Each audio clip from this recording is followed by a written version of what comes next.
Okay, so thanks everybody for sticking around and joining us for this post-game conversation. How's it We going? want we wanted to do this because we were going to have a short game tonight, just because the way that schedules lined out this week. We will be having another game tomorrow night with a subgroup from this group, and so we'll be doing more. But we thought that we just have a little bit of a discussion about first off we can start off with a little bit of our experience, just as far as with RPGs and stuff, and then I wanted to get into talking about what happened to get this campaign to the point that it is, and maybe kind of talk about what's happening in the future. Sounds fun. Good stuff. So, so by the way, my name is Sheldon Frogstorm, and I'm the GM. Jeff, go ahead and I'm introduce yourself. I'm Jeff. I'm playing Jocko, and I also have Jonathan behind me who's playing Blazebeard, but he's not in part of this conversation. He's Yeah, I just- wasn't expecting him and didn't make an overlay for it. yeah. All right, Uh, Might add some stuff. Raiden, go ahead and introduce yourself. I'm Braden, aka Retool, in this campaign. I'm also playing Raul in another campaign we're doing that is going to our second episode tomorrow night. Tomorrow night, yes. Yep, it'll be good times. I have a lot of AKAs apparently. I'm also known as Scrimge in Gemstone 4. It's a MMORPG that's text-based. It's been around since early 90s. It was one of the first ones that was ever made. And I still play it after about 16 years now. Wow. And yeah, it's good times. Now, So is that's that my your background. is that your primary experience with RPGs? Is the text-based stuff?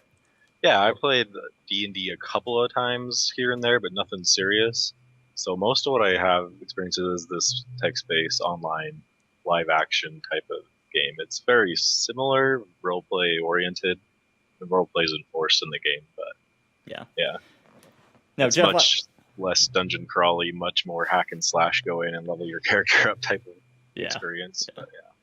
Now, Jeff, you've done a few pen and paper RPGs before. Yeah, I did a couple. I did back way back when I was first in college. This was like 2001. Some people, I was living in the dorms in college, and some guys bought second edition books. So I actually got Oh, it was second introduced- edition. It was Okay. second edition, yeah. So I got introduced to second edition, and that was a confusing mess, but it was a lot of fun too. We played basically at least maybe 3 or 4 times like a week throughout the entire semester, which because we were all nerds, none of us had lives, and the girls didn't want to talk to us. So, you know, that's that's my experience. So I played a few years later with a group that did kind of a homebrew system between the Star Wars and the Star Trek RPGs. It was using the Star Wars system, but it had Star Trek stuff they just added in and homebrewed. And then halfway through, they switched it around, so it was the Star Trek system, but with Star Wars stuff. It was kind of weird. I didn't last long in that one because it was it was a weird group. But anyway, and then I played also a lot of like Baldur's Gate and like Neverwinter Nights, Icewind Dale, kind of the Infinity Engine stuff that's all based on D&D rule sets. Icewind Dale 2, and specifically, is based on 3rd edition. So most of my stuff coming into Pathfinder actually came from playing that, more so than actually playing Pathfinder. This is my first Pathfinder session. So I think that this is all of our first Pathfinder session, and actually, Yeah. for me, I actually haven't had any real experience before this with pen and paper RPGs. I've been wanting to get into them for a while, but just never had a chance in group or books until just recently. And I'd played video games that RPGs and stuff, a few MMORPGs and stuff like that, but nothing that was quite like this. But wanted to get into it for a while, and then just over the summer, Jeff and I went to a convention and saw some books, and you knew of the Pathfinder system already. yeah, because I learned about Pathfinder mostly specifically by watching Spoonie. The Spoonie experiment. The Spoonie experiment, which is fairly famous around nerd circles, I think. And so Google it, you'll find it. Yeah, if you don't. So that's kind of where I figure out what Pathfinder was, and it's basically just D&D 3.5 with a couple tweaks. So when I saw that, Sheldon and I went to Comic-Con. It was FantasyCon, I think. Oh, it's FantasyCon. That's right. Yeah, yeah. It's FantasyCon together, and there was like a gaming booth, and I saw it, and I was like, "Hey, Sheldon, if you do want to get into RPGs, Pathfinder's a good one to go with." So Yeah, so I bought the core rulebook, and you've started me down a dark path. And I think I'm up to like 4 books now. It's been like 2 months, Right. 3 months maybe. And so, yeah. we are getting some questions from the chat. Do you want to answer them at the end or as we go? I think that we'll kind of hold off on questions towards the end because we may answer some of the questions over the top. I'm seeing some of the sandbox discussion. Yeah. Or that's they're asking questions about my GM experience. I was just kind Oh. of answering in the chat, but I can answer them on stream if you want. Yeah, you can answer them in the chat now, or we could also talk about them towards the end. I'd So- like to do a little bit of a Q&A with the people in chat. So keep you asking can do more questions. of a Q&A at the end. Yeah, keep asking questions. We'll compile them and ask them all at the end. Yeah. That we hadn't already answered. So Cool. Yeah. Yeah, that way we don't get distracted. That'll be good for me. It's hard trying to split my attention. Sorry. Yeah, yeah. It happens to Alright. me when I'm playing the game, and it's just like being a GM and juggling everything that I am, and yeah. But All so right, so yeah, this is, as you guys are saying, this is also my first experience in Pathfinder. So, and Yeah. only like my 3rd time ever playing even a tabletop game. So this is all kind of new to me. I ask a lot of dumb questions sometimes. So. we're all still Patience. figuring it out. I think we're all relative newbies. Even the 3 of us, which are probably the most experienced, we're still noobs. And then Yeah. everyone else is like, except for Ron, who's playing Boric. He's been playing since the 70s. Yeah. Yeah, So, he's So- kind of the veteran tabletopper. So, So the way that this campaign actually is, the way it sort of formed was actually interesting enough. Based off of just Jeff and I, we used to be roommates a couple months back, and I got the books, and I wanted to start off the campaign. Well, not even a campaign, but just a practice session.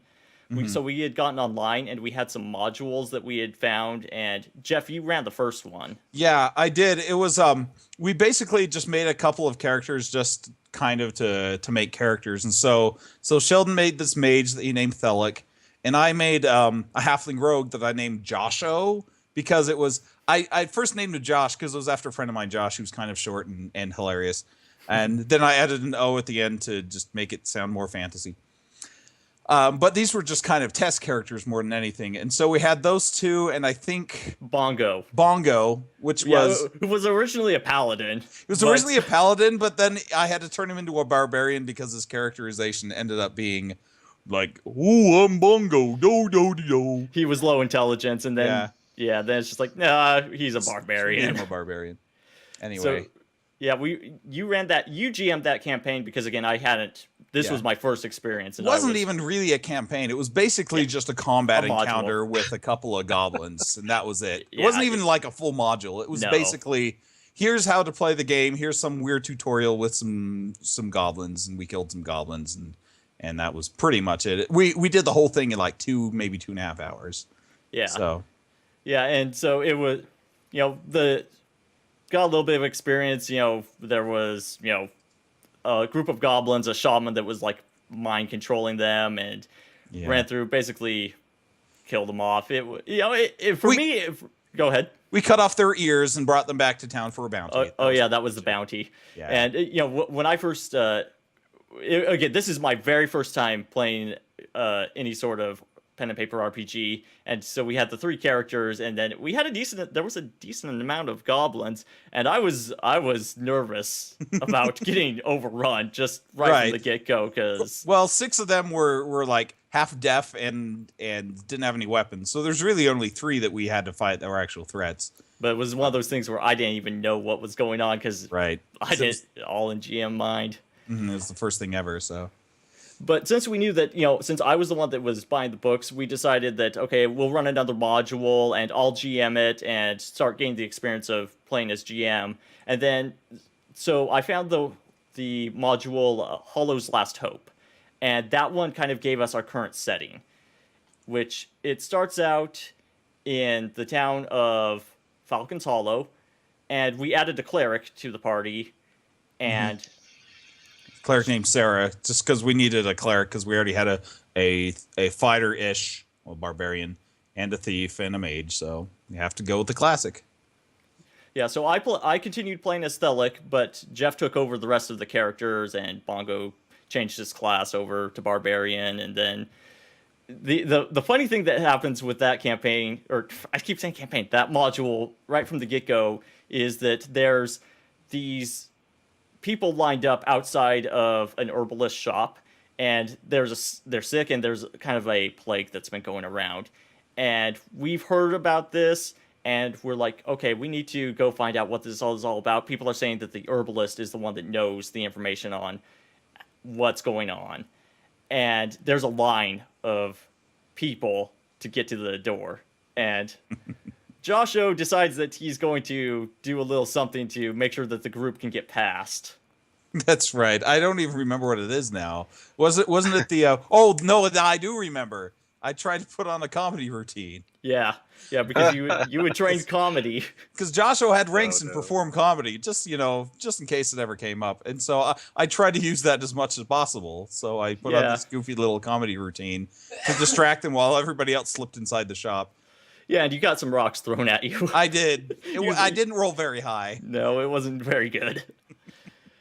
So they get into the shop, and the herbalist is kind of short with them, but they eventually are able to weasel out the information of that they need these 3 different ingredients that are out in the woods, and they have to go to this elder tree in the forest, and also a witch's hut and dwarven monastery. They don't know this at this point, but they know that there's these 3 items. They need elder moss, rat's tail root, and iron bloom mushrooms. And flapjacks that we got from the lumberjacks. That was Bongo's thing, is he kept wanting flapjacks, so we finally stuffed some in his pack so he'd shut up. Yeah, but we went out to a lumberjack camp and stayed the night there and had flapjacks in the morning. They was good flapjacks. Oh yeah. So you remember what happened with that fox when we got to the lake? Yeah, there was a fox stuck in a trap, and so it was rather traumatic for Josho. Josho went to go free the fox because everyone was like, "Oh, you should free the fox," and so I'm like, "Fine." Well, you went off by yourself. Yeah, but I invited Sarah to come. Sarah was our cleric to come with. And then as I was trying to free the fox, then I got shot in the arrow and lost half my hit points immediately. You almost died in like one shot. Yeah, it was like some hobgoblin out in the bushes was shooting at us. Yeah. Come to think of that, that would have been a sneak attack. That should have done. Shot in the arrow. Shot with an arrow. Oh, okay. With an arrow. Don't ask about the details. It's rather disturbing, actually. So anyway, you did shoot me in the butt already, so well, that's true, but we'll get to that. We have a lot of incidences with arrows. Well, we used to be adventurers. Anyway, 4-year-old memes. They were hilarious.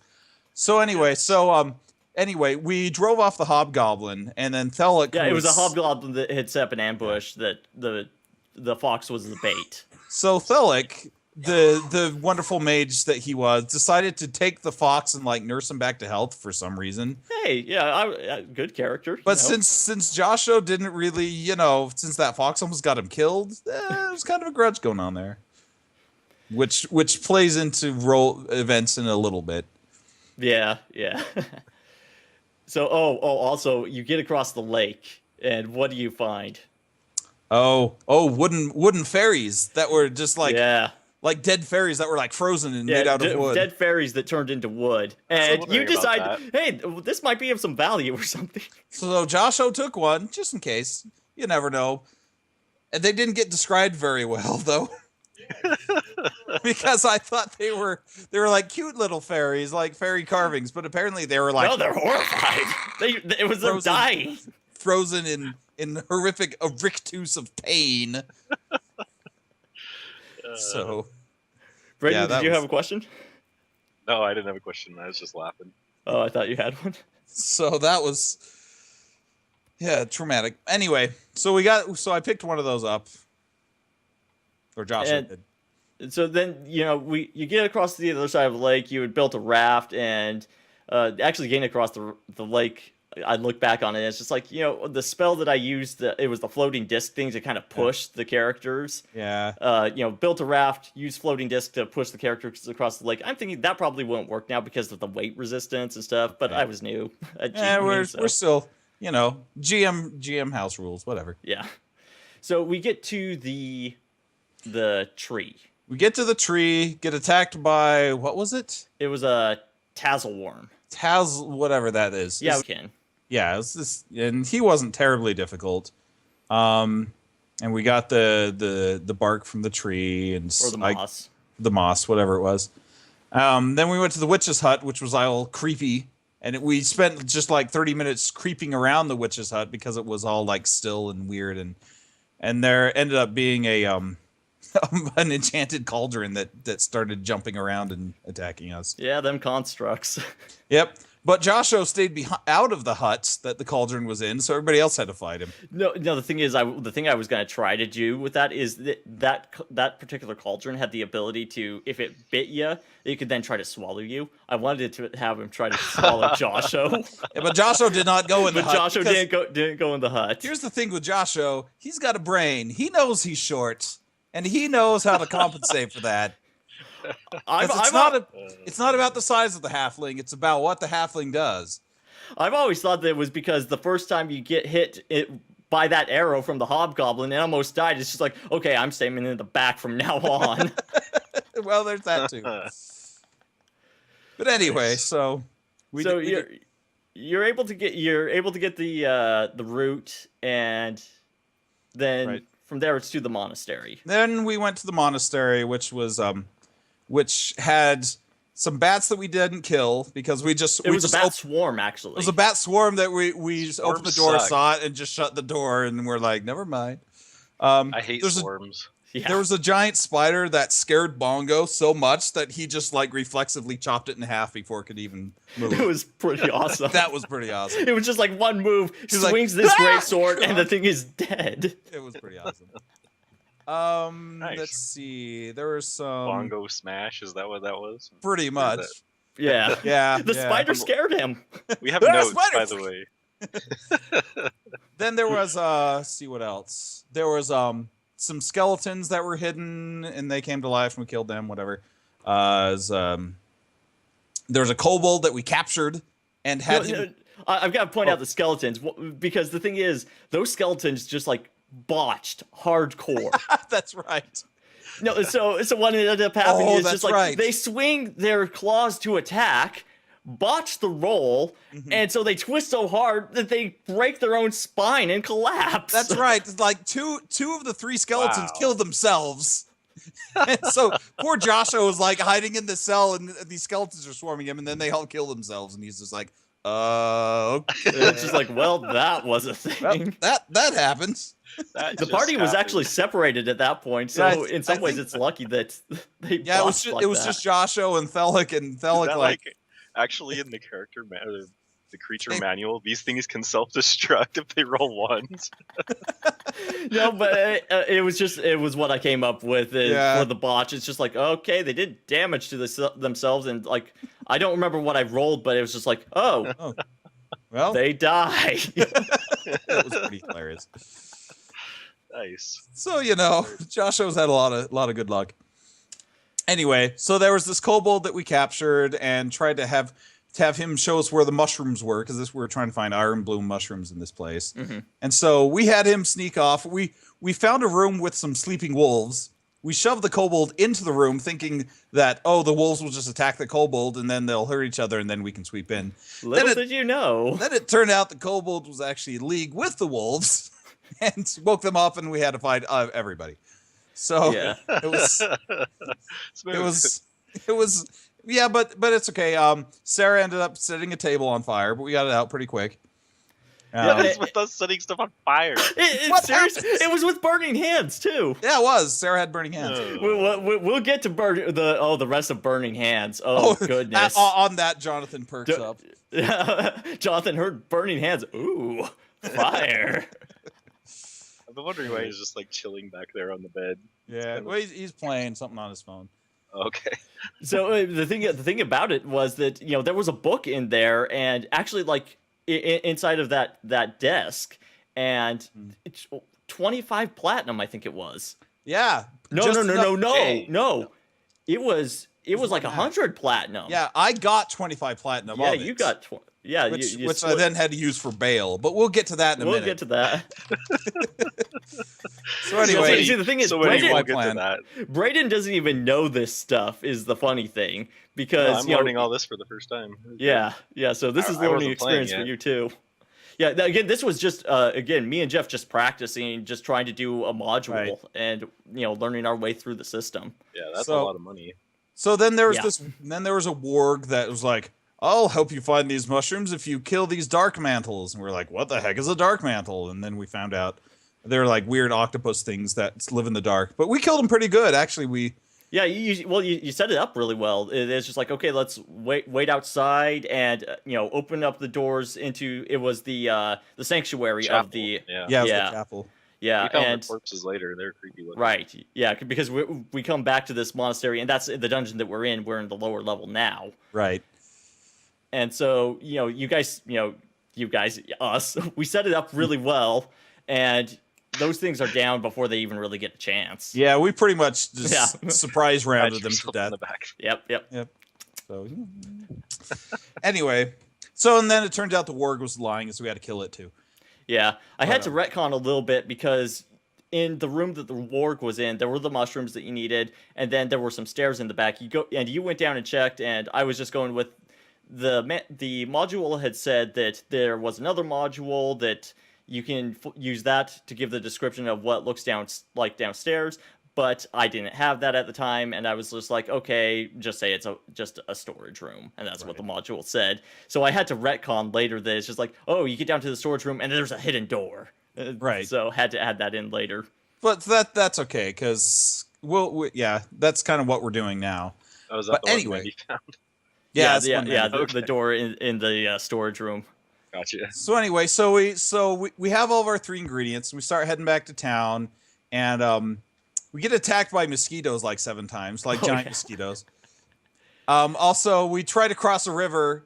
Thelig botches it, ends up like losing all of his stuff in the river, his backpack, A good amount of it, yeah. and also the fox like ends up disappearing. Maybe it drowned. Yeah, it was in his backpack, and it got out and fell in the river, and we ended up searching down the river, and found like the sleeping pack and Right. and a few things, but alas, the fox was gone. It could have been his familiar too. It was Joshua sad. was okay with. Yeah. So then This is true. we end up going back to the town. We give the herbalist the ingredients, and then the plague is saved. And we go to the inn. So at this point, my good friend Jonathan back here, he joined in on our very last session of this. He took over Bongo's role for a minute. And we end up going to the inn, which the innkeeper's wife died from this plague that we were trying to cure, and so it's the innkeeper's son running it, and he's kind of distraught. And so then Bongo starts arguing with him about, or just being really insensitive about, she's dead. And so then the innkeeper had to overcharge us. Well, it wasn't even the innkeeper was in the innkeeper's back, son. and The it was innkeeper's his son. son or nephew or something Yeah. like that. Some kid that was watching the shop during So the night. Or it was so when Bongo was taken over by Jonathan, he had a radical personality shift into kind of a jerk. He says he was an enormous jerk, and that's true.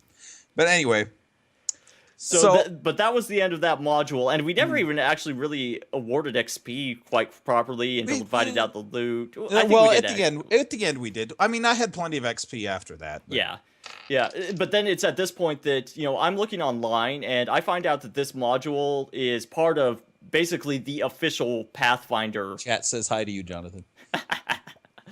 This module is part of the official Pathfinder world He setting. says it's cool to see you. Anyway,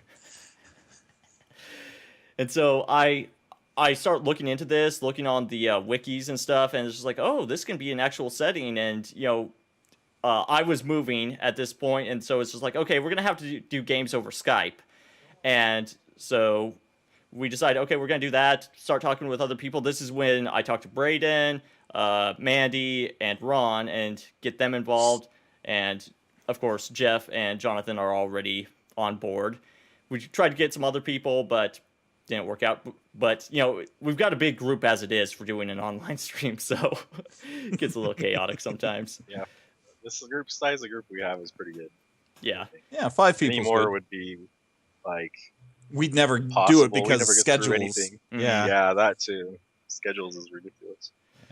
But so we decided that, okay, we're going to have to retire some characters, at least some to the side. So Bongo, Sarah, and Thelic we're going to just set those to the side. Well, they do come back later but before that. What happened?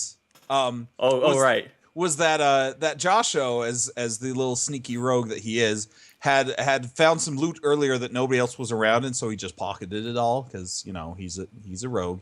And then Thelic found out and got like super mad at him and left. And the rest of the party went with him. And so Josho, not wanting to have people come after him because he heard that because Thelic was spreading around that Josho was a big thief, changed his name from Josho to Jocko. It was kind of a lateral move, but at least Jocko doesn't sound so obviously fake. Like Josh with an O, Josho. Jocko sounds. No, it's just Jock with an O. Yeah, but Jocko is an actual fantasy name that I got from Rift War, actually. Where it came from. Well, there you go. So it works, though. I like that. No, the funny thing about Jocko, though, is the way that you play that character really reminds me of a combination of from Order of the Stick, Haley and the Halfling. And you're Belcar. Haley and Belcar. Yeah, you're the combination of those. You're the love child of those two characters. Well, he's not evil. He's just kind of... Well, they're not evil. Yeah, but... well, Belcar is, but... I haven't gotten that far. It's obvious from the first that he's evil, but... He'll stab anyone. It's true. I may have come... I think I remember that now. It's just like... Oh, yeah, that was some joke. Anyways, Order of the Stick. It's good. That's a good shout out there. Yeah, if you haven't checked out Order of the Stick, definitely go to Giant in the Playground. Yeah. Or Google Order of the Stick. It's hilarious. Chat loves Order of the Stick, so we're all in good company. Yeah. All right. Do we want to go over jump to the main campaign then? Now that we have Jocko's backstory good. Yeah, so the way that this then goes is just, okay, so there were characters that were separated. I'm like, I want to bring people kind of together organically. I don't want to just have a big group all meet in the middle. So we did smaller groups kind of meeting up together, and that's where we get to Brayden's character. Yes, Retold. So, I don't have a map up here. That's okay.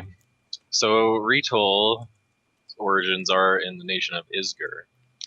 However, when we first start off, the first episode that was not recorded or streamed, it was just us playing. It was me, Sheldon, and Mandy just kind of getting used to things and introducing our characters. So we start off with Retold meeting his mother in the capital of Isger.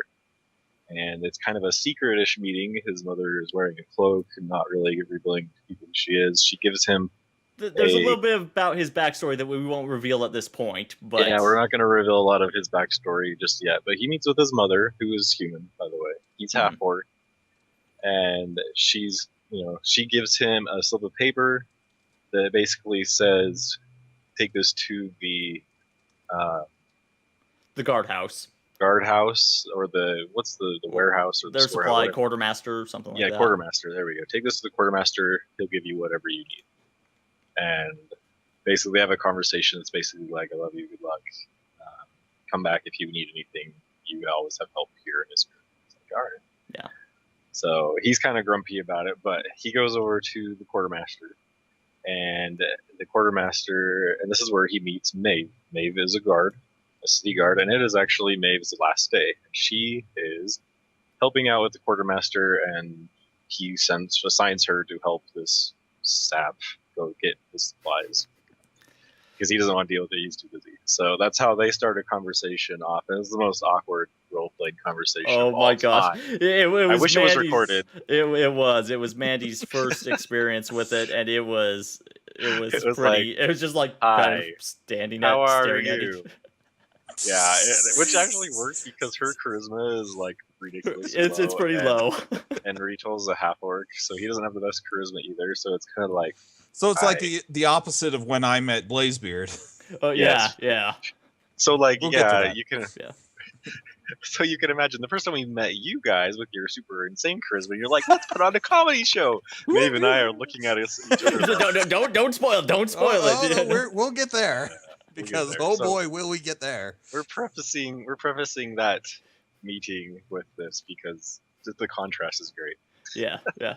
So they find Rito asked Maeve where she's headed, and she says she's heading down to what's this? What's that nation? She's heading down to Andoran. Andoran to Yeah, become she's an Eagle Knight. Knight. Eagle Knight. Yeah. That's her goal. That's what she tells Rito. So he's like, all right, well, are you traveling alone? And she kind of is embarrassed and like, yeah, I was just planning on going by myself. And he's like, well, it's kind of dangerous. You need someone to travel with. He's like, I'm heading that way. Or he's like, I just need to get out of Isger. Basically, he like wants to get out of town. He's got his cloak up over his face. Like he doesn't want to be seen in this nation or town or anything. So they agree. Rito gathers all his supplies, a bunch of stuff, and from the quartermaster, and goes to an inn. They meet up the next morning. Royal Sheldon in her roleplay, Maeve getting kicked out of her apartment by a very rude landlord, which was pretty good because basically everybody was being racist to the half elf in this. Yeah. city. Oh yeah, she's half elf fighter, by the way. Yeah. So she like was never promoted in the guard. No, like 10 years in the guard and never promoted. Yeah. So. Yeah, so she's quitting and wants to go join the Evil Knights down in Andoran. That's her goal. Eagle Knights. It sounded like evil. Eagle, yeah, like the Eagle bird. Knights. Yeah. All right. So they start traveling, and this is where things get pretty funny because Maeve has no experience with role playing at all. Mandy. Very first night, we travel, not eventful the whole day. We're just traveling by foot, yada, yada, yada. Go along, and it gets to be evening. We've been traveling for like 8 hours. I was like, all right, let's set up camp. She walks to the side of the road, puts her bedroll down, lays down, and I'm like, and she's like, no, I'm asleep. I'm like, okay then. I was like, just on the side of the road. It's just like, okay, time to camp for the night. Just flops down her blankets and bedroll. She's just on the side of the road. I'm like, and she's out immediately. Yeah, she just passed out. She was exhausted apparently. So I'm like, okay. So I look around for any. There's a clump of tree. There's like a little clump of trees off to the side. So I head over there. I set up tree camp in the thicket, and I come back to her, and she's covered in pee. And I'm like, what? What happened? What happened? While she laid down, there was a group of merchants that were traveling along the road, going in the opposite direction. They happened to have a dog with them, like a husky. And so, what's a dog to do? Walks up over, lifts its leg, does its thing, then goes on its merry way. So yeah, I come back to Maeve, and she's covered in pee, and I'm like, wow, and it reeks. And I'm like, what happened? So I wake her up. I'm like, you have an accident? There's something I need to know, and she's like all confused, like, what the heck? She's like, no, I did not have an accident. I'm like, well, you're covered in pee. So I was like, I set up camp over there. You probably don't want to camp on the side of the road. So having gotten this clue, we go and we set up camp, and she goes back to sleep, and she's still in her pee blanket. And I'm like, okay, so I swap out my blanket for hers. I still have my bedroll. Yeah, while she's asleep, I take the pee blanket that reeks, and I take it over away from our camp and put it by the road so that we're not going to get attacked by wolves or something. No wonder nobody wanted to promote her. Yeah, it smells like pee.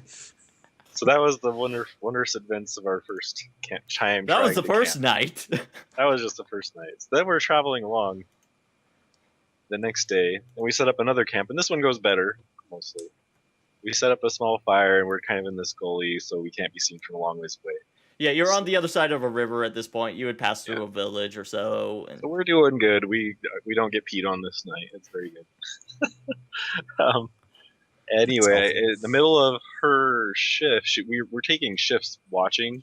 Like since we travel for 8 hours, then one person sleeps for 8 hours while the other person watches, and then the next person goes to sleep for 8 hours while the other person watches. So we have like this you got 8 trifecta. hours of sleep. Yeah, eight So hours, 8 hour shifts going on. So yeah, it worked out pretty good. During her shift, something approaches in the darkness. She can only see its glowing eyes. She wakes me up, and I'm able to see with my night vision that it's a goblin. And the goblin approaches, and lo and behold, the Retold knows goblin. Woo.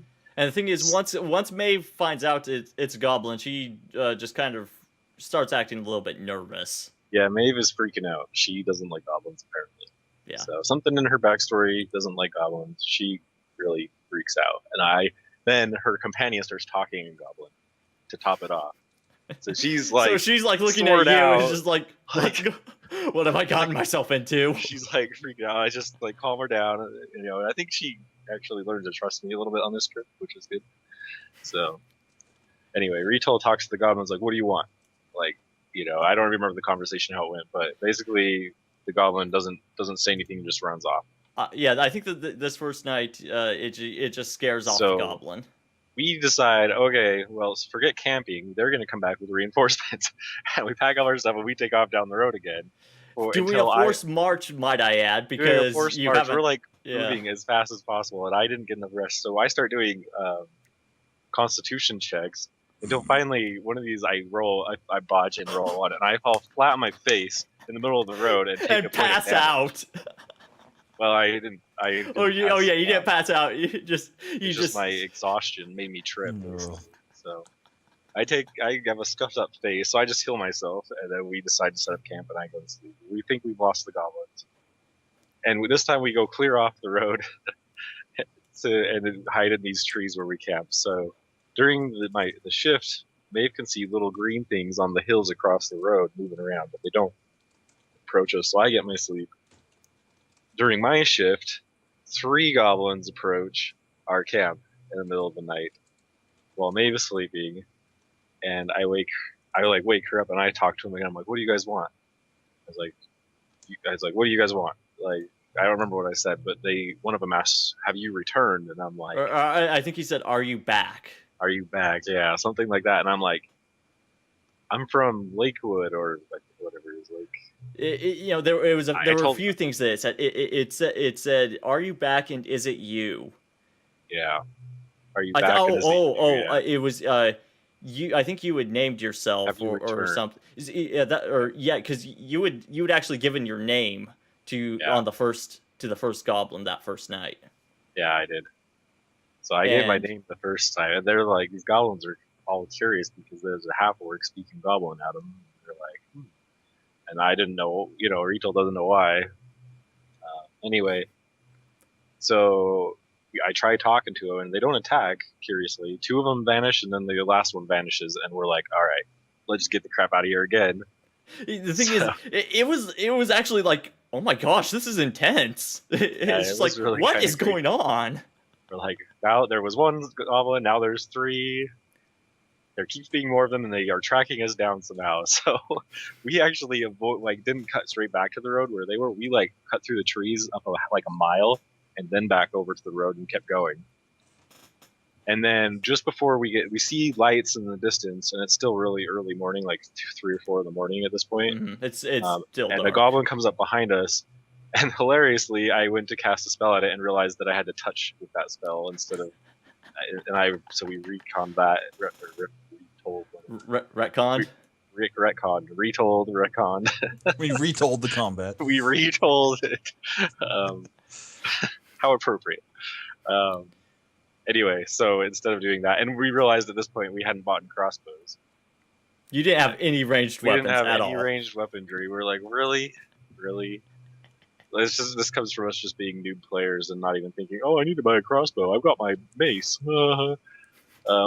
So Always get a I ranged did weapon. I did an intimidation roll. It actually did pretty good. It scared it off. So basically threatened it. And then we get to this town, and a half orc and a half elf walk into a town in the middle of the night, heavily armed. Yeah. The town guard wasn't very trusting. He was like, He "Who the nearly heck are ran you you?" through. Yeah. And so I explained, I'm a cleric. Oh, we had a fake story too. Our Oh, fake yeah. story was that she was my guard, escorting me, the half orc cleric, to a wedding down in Andoran. Dear. Needless It's a to good thing say, neither of you were lawful Yeah, good. nobody bought it. we're definitely not lawful good either. So they didn't exactly buy it, and neither did our DM apparently. So, We're not to your part yet, Jonathan. yeah. No, needless to say, he was very suspicious. So some fighting and arguing went back and forth, and eventually I agreed to heal a boy to prove I'm a good cleric. Yeah, there And was a boy in town that had broken his leg so or I something. healed the kid's broken leg, and they let us stay the night. And they hooked us up with a merchant train, a guy named what was the guy's name? Merrick? Merrick, yes, Merrick. So they hooked us up with the merchant train of a guy named Merrick, and then we traveled the rest of the way to Falcon's Reach with Merrick. During that trip, Bretol rolled a natural 20 on his diplomacy. Got a nice 27 on that roll. That's pretty sweet.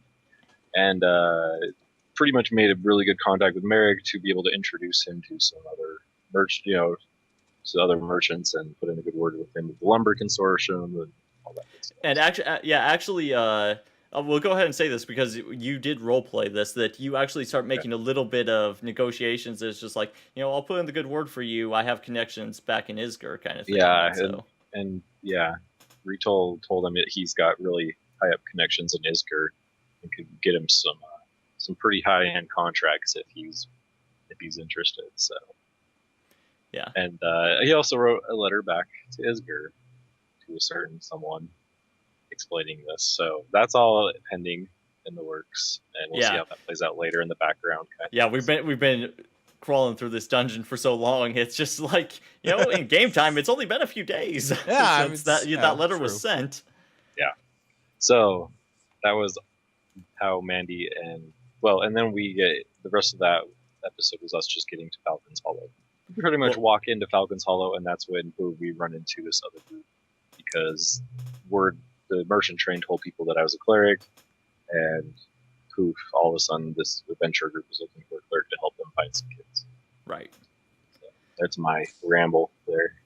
So am I back in the story now? Yeah, we're back to Falcon's Hollow. Okay, so Thelic and Bongo and Sarah all leave, and so I have to change my name to Jocko.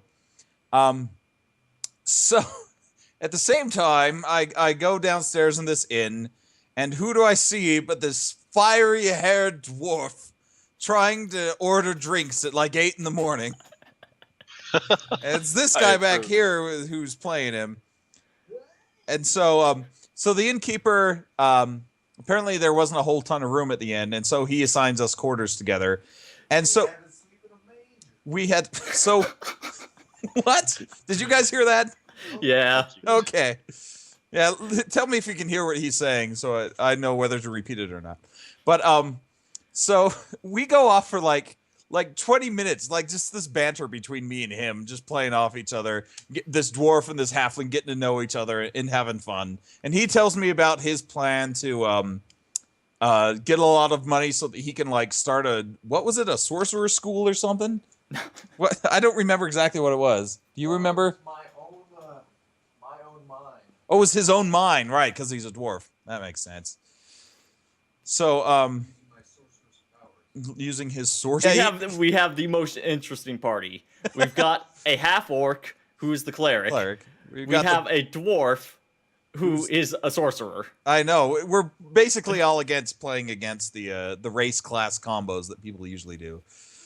But anyway, so we ended up like talking for 20 minutes and hitting it off, and I show him some of the jewels that I got at this dwarven monastery. Like, hey, if you want riches, I know where you can get some. And then downstairs in the inn after that, I end up seeing a guard who apparently was from my hometown, which we never actually established what that was.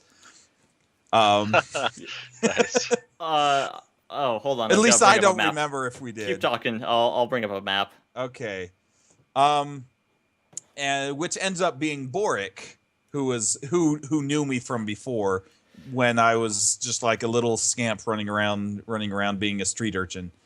And so we talk to each other, kind of catch up a little bit, and I'm like, "So, what are you doing here?" And I don't even remember what his answer was.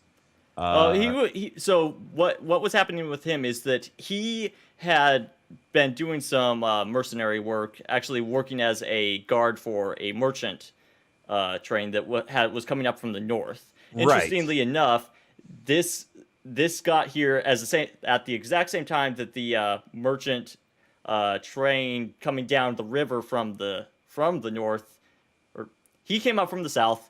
You guys came up from the north, and so it's this average sized village, 1,000 people typically. All of a sudden, it's got like an extra couple, several hundred people kind of thing, and all of it's busy. It's busy. Right. So everyone meets at the inn because, we have to be cliched somehow. But yeah, that's why there's like no room at the inn, is because Right. there's all these guardsmen and everything, and all sailors and just you name it, and they're in town right now. So anyway, so the scuttlebutt around the town is that that there's been these kids that had been missing. And we go to the sheriff's office and talk to him, and we go, and he directs us in the direction of the Rouge Lady, which is a house of ill repute that's out on the docks. Well, here I've got to point this out. He gave a list of many things that were possibilities. He named off all the children and what their parents' occupations were. And what do people decide? Oh, this is the one we should investigate.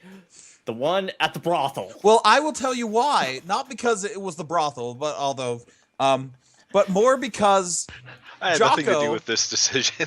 You weren't in the party yet. Jocko had the ranks and performed comedy, so I get this brilliant idea. Well, they've got a burlesque. It's not just a brothel, but its front is that it's a pleasure den. It's a cat house. It's a and gambling hall, burlesque, that kind of stuff. Right. It's the maison derriere.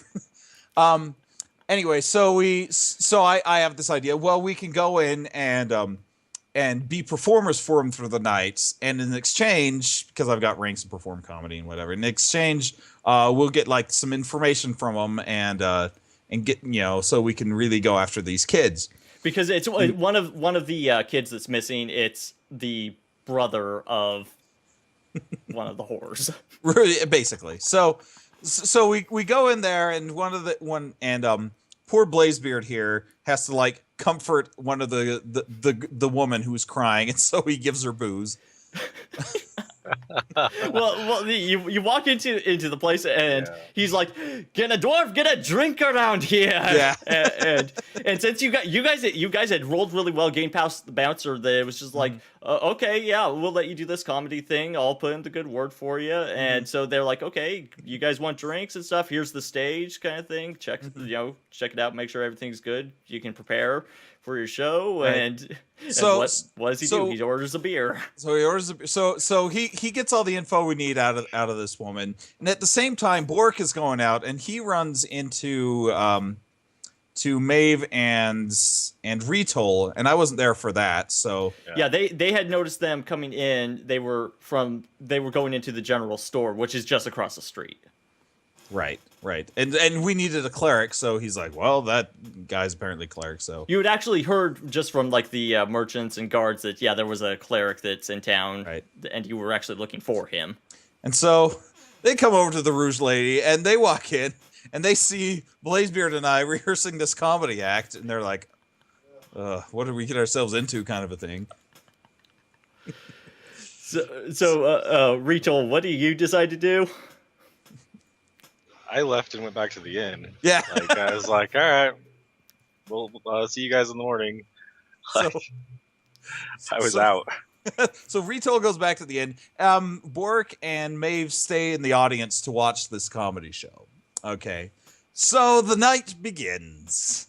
And All right, tell so let's set the stage a little bit Okay, on this. okay. Yeah, all right. So they're in the they're on stage in this burlesque, and again, there's sailors and merchants, everybody, and soldiers that are in town. It's a This place packed is house. packed. This is Yeah. a packed house, and so So we got the comedy stylings of Jocko and Blazebeard. Yada da da da da da. And so we jump into stage. We're doing like cartwheels and weird dances and telling horrible jokes. And we try to do this weird thing, balancing on a chair, and it broke. And he tried to black flip over the chair, and it just busted in half. And so we're not doing very well. Is the problem? We're rolling. you get at really least well. one tomato. Might have been thrown by Boric. That's true. Boric starts throwing tomatoes at us.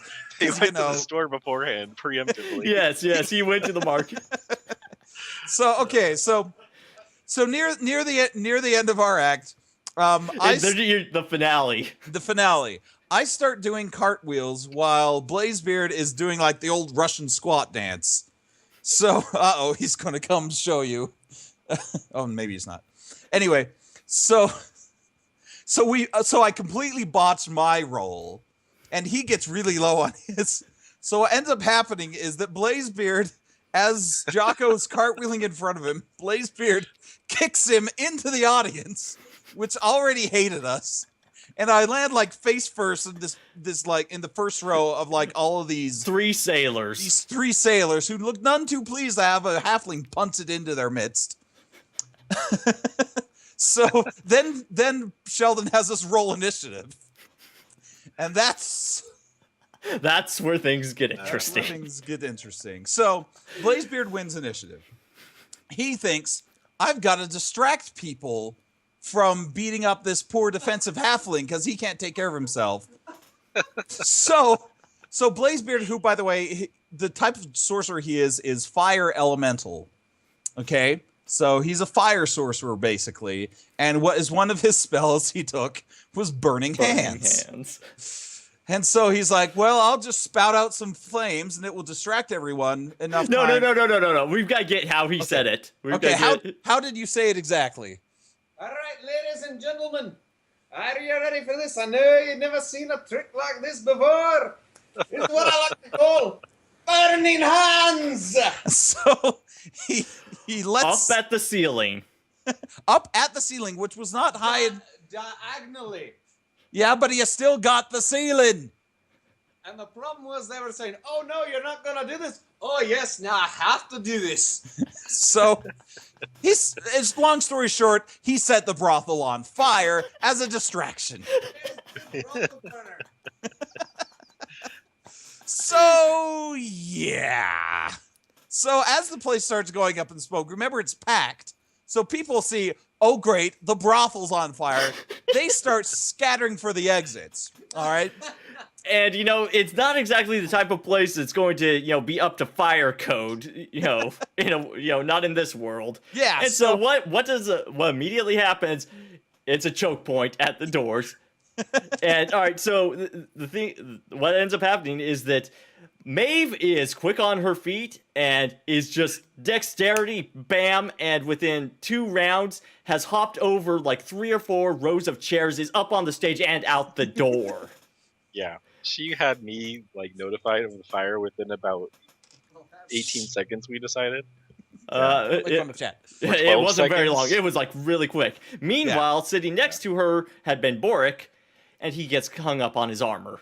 Yeah, Every time he tries to cross over some chairs to get out. He spends 6 rounds just trying to get to the stage, jumping over rows of chairs. Because he can't go to the back. It's packed. So, anyway. yeah. The entire time he's like, I'm gonna die. I'm gonna die. So Blazebeard and Jocko get out the back door. Jocko calls some people come with me, we'll find some buckets to put the fire out. So then he hands out some buckets and then goes and hides because I had to go to bed that night. So that was Oh, really? I Jocko's- thought it was just I'm gonna... Well, there was what- that what- too. It was in character as well. Jocko was like, well, I'm done. And he goes It was and hides. convenient. The building is on fire. I'm going to hide. Yep. Well, Jocko didn't want to get arrested because he was part of this comedy act that set the place on fire. So I figured it was best remember, Jocko is also not a lawful good character. In fact, neither of those words are in his alignment. So he decided it was probably best to lay low for a little bit while the cops came and arrested the person who set the brothel on fire. Before that actually happens, everybody's working together. I showed up to the front of the brothel and I actually had the cantrip create water, so I'm creating 2 gallons of water over where I see smoke coming out of the inn. Just or every brothel. turn. Every turn. I'm also yelling at people at the front door to stop shoving so these 200 something people can get out. And I actually succeeded in getting some extra people out, but And so, yeah. so Bork can't leave, so he starts hacking away at the wall. At the same time, Blazebeard gets his pickaxe and also starts hacking away at the same wall. Amazingly, nobody gets a pickaxe through the head. Right. Well, Bork isn't actually hacking; he's just running into the wall. He's just ramming into the wall. Unsuccessfully, I might add. Yeah. Thwop. Thwop. It's like, oh. Oh man. Like when they try to run through the door and they just fall at like So to make a long Big Bang Theory style. I'm coming. Ah. So to make a long story short, Retol ends up saving the day by putting the water out. Blazebeard gets arrested. Fire out. Jocko doesn't get arrested because he hid. Yeah, he made his stealth rolls. And the and everyone, we have to go down to the police the sheriff's office the next day, and basically the owner of the brothel comes down and he's all livid and stuff, and I end up taking that 25 platinum that I got from the monastery and I have to put it up for bail for this guy. So I'm not happy with him, other than the fact that he punted me in the audience. So Blazebeard's got a price on his head, kind of. We have more ends than one. And we burned down the brothel. We didn't burn it down. We just burned it a lot. Yeah. So now Blazebeard has the moniker Blazebeard Brothel Burner. So it was that was the first campaign, our first night. The first episode. The first, it wasn't even an episode because again we weren't recording, and then it was just like this is the first time we bring the whole group together, and it's just like and we burned down the brothel. This is when we first decided, night. hey, we should probably record these things or at least maybe Yeah. stream them. Because Sheldon was like, why are we not streaming this? Yeah. So that was hilarious. And nothing quite that crazy has happened since, but it's still been a lot of fun. So from catching the rest of the up to where the VODs start on YouTube /Progstorm Rising, by the way. I'm sure Sheldon will put up a link, or actually the link is below. Yes, on Twitch. Yeah, it's below on Twitch. Excellent. All right, catching us up. The next morning, the group heads out, and we asked around town and found out where these kids were last seen, and they head up to this abandoned orphanage that was burnt down a few months ago or a month ago. And we go to investigate that, see if we can find them, and because the rumor is that the kids, it's one of those dares of courage kind of thing, spend a night over at the haunted, basically every slasher orphanage movie ever made, kind of that setting. Pretty much. And this is now we're starting to follow the actual module. This is where we actually pick up. The was not part of the module. No, not at all. And we are going to go after the module. We're planning on going more sandbox model with it a little bit more, but I'm just finding that the way I like to actually do it is just to kind of let things happen and just think of these are the natural consequences. But so this module is good for learning, though. Yeah, getting us a level or two. So. And that was the idea, that this module would just kind of be, get the group working together, everybody kind of getting a feel for each other, and then from there, the group is going to do what they want, kind of thing. Right. Yeah. So we showed up at the burnt-out orphanage, searched around. Jocko managed to locate a trap door, and everyone was poking around it, going, "Ooh, do we go in? Ooh, do we not?" And Retol gets annoyed and just walks in. Yeah, you find a cellar door that had been locked. And they broke the lock open. You broke the lock. Yeah. So I bound down the stairs and I'm like, "Come on, guys!" And I was like, "Ooh, there's a body." So I waltz up to the body and Sending the frickin- cleric down first, might Sending I the add. cleric down first, yes. I go bounding down there. I'm like, hey, look, a corpse. I better check it out. I'm the cleric. Actually, we didn't have that recorded, but there was like 20 minutes of us arguing about what to do. That's why I decided to go. It happens a bit. That's usually what ends up happening. So I walk up to the body, and this gigantic swarm of 1,500 spiders pours out of the body and onto me. Yes, it was very nice. Yeah. So And then a its giant mother comes spider- out. Its mom comes out. It's about Mhm. yay big down in the back corner and charges at me as well. so So- Blazebeard's like, wrap yourself up in the carpet and roll around. I'm like, I don't think I want to be wrapped up in a friggin' carpet with 1,500 spiders. Thank you very It's much. thousands of Yeah, spiders. 1,500 Yeah. spiders was how much. Big spider swarm. So Yeah. No, so you guys were, the thing about it, it was I it was backed just up. Yeah, it was just bad choices. But I did back away from the spiders, and the problem I is, did take a full damage. everybody else was still outside, and you had this choke point, and nobody could get in to help you. And So I backed Event- up. I shot an arrow and hit the spider, doing some Mhm. damage. The big, Big one. And then everyone piles down the stairs, and the spiders start piling onto everyone that comes down the stairs, which was great. Not me. I'm stealthy and acrobatic. You snuck to like the back corner somehow and like danced around back there for a while. I Maeve threw comes in. oil. Maeve Yeah. comes in and one shots the spider, cutting it in half after I did some damage to it. The She giant one. dices it in Yeah. half. And Yeah, then we're all dancing so you around guys, trying to figure out what you're to- having what to this bear sword. of a time trying to do the swarm because all of your weapons is just like you can't just swing weapons You at can't stab a you spider. can't stab It's a little all spider. these spiders, Blazebeard and so nearly dies, by the way. Yeah, I yeah. saved Blazebeard him. goes negative hit points in this. oh, I forgot about that. Yeah, yeah. I saved him. I didn't get any bonus experience for that, I might add, because you said that's what clerics do. And I said, oh, fine. Anyway, the way we end up finally killing them is we drop a flask of oil on them and then A set couple that on. flasks. Couple flasks. And then started on fire. Always with the fire. It was Yeah, so and the very first two nights we had playing this campaign, there was always been giant fires involved. Yeah, and then the swarm went everywhere with the fire and nearly re-killed Firebeard, but he dodged, luckily. He did an acrobatics roll and did well, dodging the burning spiders that would have killed him because he was only at 1 HP. Yeah. You haven't Later, fought. Light Trip in chat is taking off. Thanks for tuning in, Light Trip. Yeah. Thanks for sticking around. Thanks for chatting. Yeah, we'll answer some of Be your on earlier YouTube and the questions VODs. on- So We'll answer some of your earlier questions on the stream still, so look it up on YouTube. Yeah. But we're still going. So, but after that point, you find a couple of silver daggers, and there's some manacles that are hanging on the wall, We've got- and have some. Wrong. Yeah, they've got some fur in them. And That's pretty much catches us up to the VODs, doesn't it? yeah, you then go outside, and then you look around, and you find a campsite that there's obvious signs of struggle, broken down tents, some blood on Yeah. the ground, and you figure, okay, this must be it. And you see reptilian trail. tracks and human small tracks leading Yeah. north into the woods. Right. So we had the Masterwork silver daggers, which we didn't take into account at all during the fight, by the way. They were Masterwork. We were supposed to be getting +1 on all those rolls, but we were okay. I was taking that into account. I Oh, don't were know Some people about were, I think. anyone Well, else. because Boric and Maeve had the daggers, and they weren't. So Well, whatever. We all killed good. them good anyway. you killed them good anyway. Yeah. All right. So, well, so that yeah, pretty much.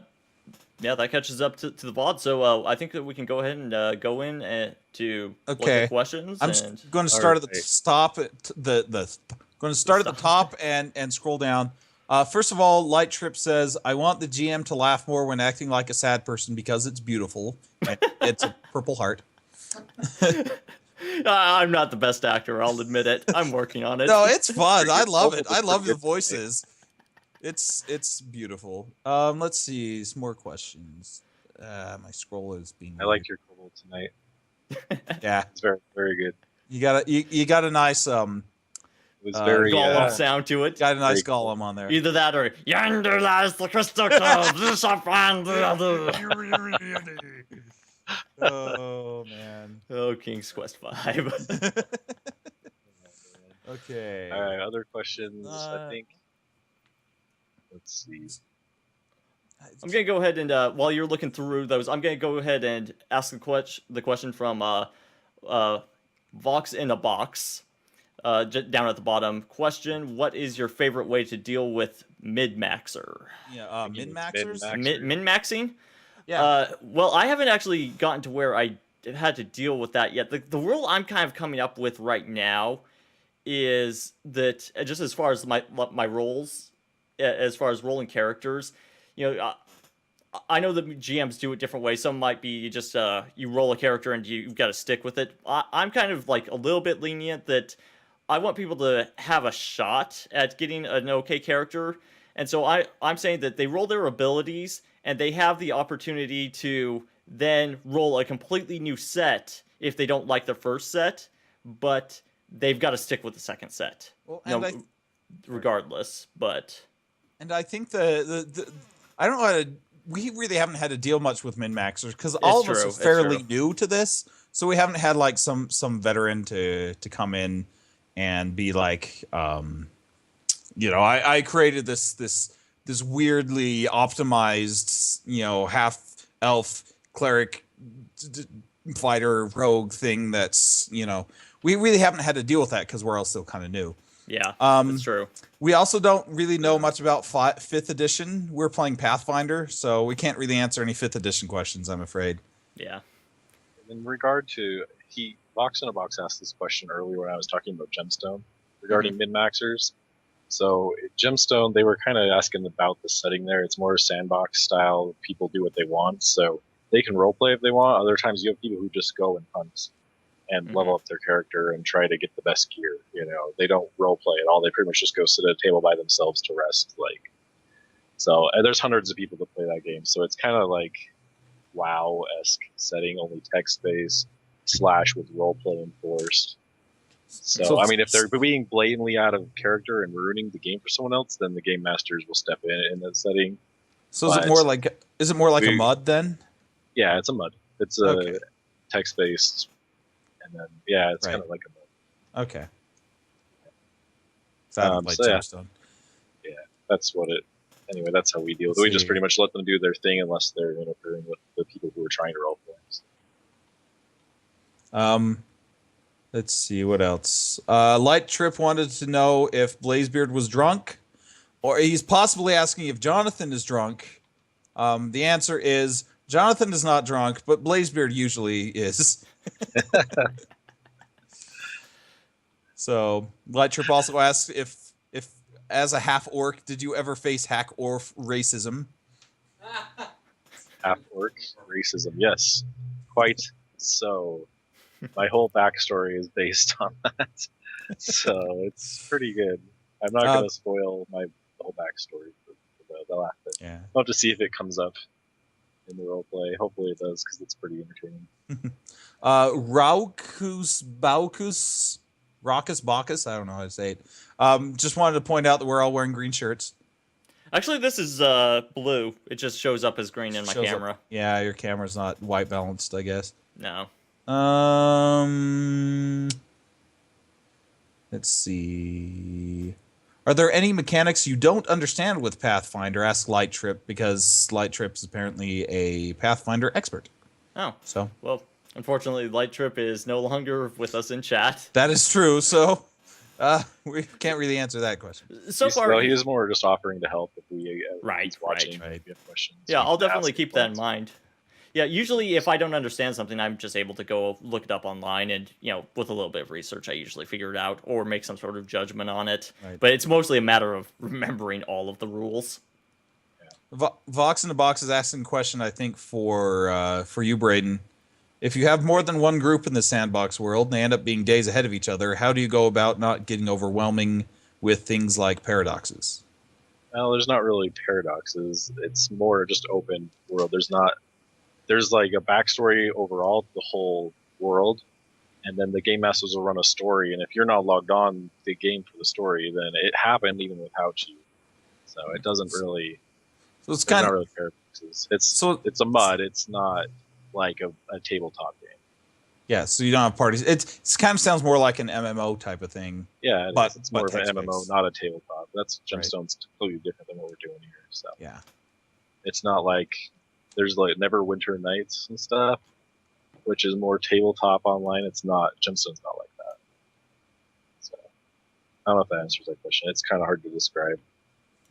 So, it's just Cool. that if you never played it, how do you describe a mud to someone who's never played a mud? That's hard to do. It's been a very long time since I played a mud, and I only did it once. It was like early Oh, '90s. Lord. It was like Get ye on flask. yeah, no kidding. I cannot get ye flask. Why can you not get ye flask?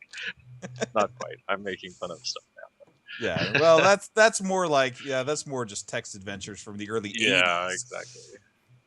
No, Gemstone's old. Like we always are updating it. But oh, and then I forgot to NetHack. mention a shout out to one of my buddies from Utah, Jason. He is the lead creator of a game called Clock that I GM'd and coded for. It was a mud for a couple years. I don't play it anymore. I'm just too busy, but he's still got it running. It's on clock.contrarium.net. I believe. I don't have a link for it, but if you search for clok.contrarium, you can find it, and it's free. You can log in, create a character anytime. It's a pretty cool little mud. They got about 20 people playing it anytime.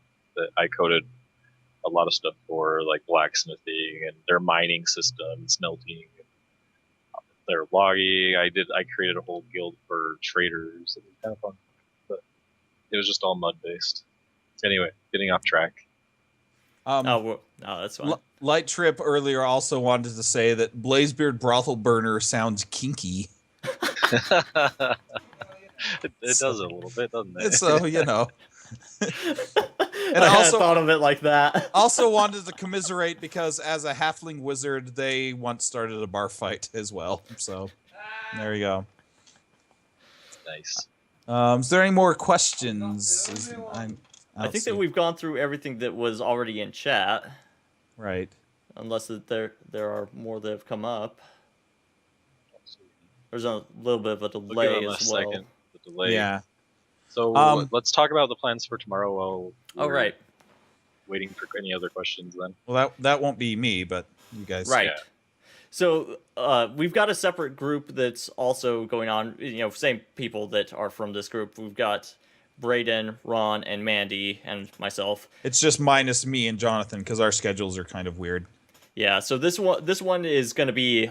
We're going to gear this towards a regular basis, usually Thursday nights, unless the large group can meet on Thursday night, and then it will get bumped to Friday nights. And so we've already started with that, and you guys ended up in prison. Well, not in Don't prison spoil yet. it. Oh, there you said it. You got caught. You got caught. Trying to pull off a heist that was a we're little not playing above your a head. good group. Let's say that we're playing Arius. Yeah. Group of thieves and bandits. Playing evil is always hard. It's always hard We because planned this whole heist. We did really well. We did all this kind of stuff, and then at the very end, our DM drop kicked us. Pretty much. Mhm. So now we get to figure out how to get ourselves out of that mess. No honor among thieves. That's the problem. Yeah. Well, us three, at least our main group, hopefully there's a little bit of honor. Maeve and I are playing a brother and sister type. Well, then there's really no honor. Well, there hopefully should be less backstabbing there because our backstories basically make it so that we're like the only people we trust. So, Oh, okay. so hopefully the two of us plus Ron's character, we'll see how he fits in. But maybe we'll backstab him. Wow, he's not around. Yeah, but we're recording this. Hopefully you won't watch. Yeah, he'll probably watch the VOD. Probably. I'm going to send Good you to Lord. rogue hell. Probably. Oh yeah, that's if you watch the VODs, that ends up being kind of his catchphrase. That's his thing. Yep. So, But It's funny because he's easily the oldest person in our group by Like- quite a bit, by quite a bit. He's been like playing by since 20 the 70s, years. but his character is 17. Yeah. you don't really His you don't character's really realize that. his character is the youngest one, but he's the oldest player. So, good times. So no, it's funny.